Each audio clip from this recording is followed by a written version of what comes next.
বিজয়ের মাস ডিসেম্বর। চলছে বাড়িলতি রাজ কচু চাষের উপযুক্ত মৌসুম। দিনাজপুর ৭,০০০ চারা প্রেরণ করলাম।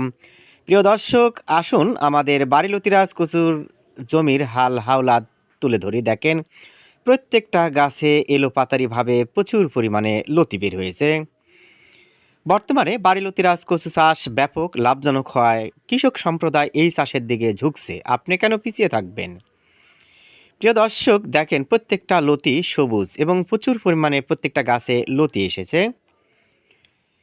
চারা থেকে চারার দূরত্ব ১ হাত এবং সারি থেকে সারির দূরত্ব ১.৫ হাত। এই হিসাবে প্রতি শতকে চারা রোপণ করতে হয় ১৩০ পিস। আর চারা থেকে চারার দূরত্ব ১ ফিট এবং সারি থেকে সারির দূরত্ব ২ ফিট। নেমে প্রতি শতকে চারা রোপণ করতে হয় ১৫০ পিস।